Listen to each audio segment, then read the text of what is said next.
Un respirateur artificiel d'urgence. C'est l'œuvre de 5 jeunes Camerounais pour combattre le coronavirus. Il n'est pas encore tout à fait au point, mais il aura fallu une semaine pour aboutir à ce résultat. On tient à rappeler que ce n'est pas un respirateur complet qui prend les paquets, enregistre les paramètres avec le rythme cardiaque comme on voit dans les hôpitaux et tout. C'est une solution d'urgence pour maintenir les gens qui rencontrent des difficultés respiratoires. Voilà. Maintenant, les travaux que nous avons faits jusqu'ici permettaient de pomper de l'air à une pression donnée. Spécifiquement, dans nos recherches, nous avons rencontré 3 types de patients. De manière générale, on avait les nourrissons, les adultes et les personnes plus âgées. Voilà. À partir de là, on a essayé de synthétiser un système qui permettait de rassembler le maximum pour pouvoir assister un nourrisson, assister un adulte et assister une personne âgée. Le travail de conception se fait dans cette salle de 9 mètres carrés.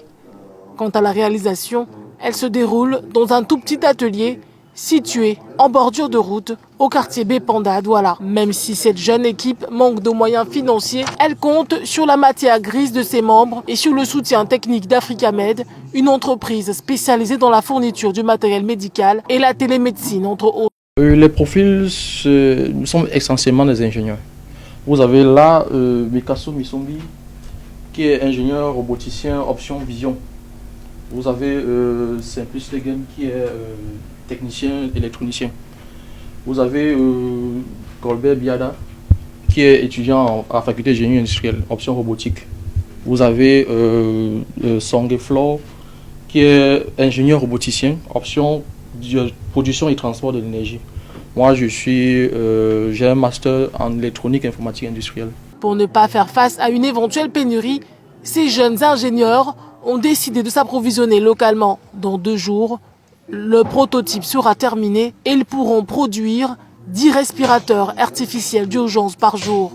Seulement, il faudrait que leur appareil soit approuvé au préalable par les autorités compétentes et qu'ils trouvent les moyens financiers nécessaires à cette production.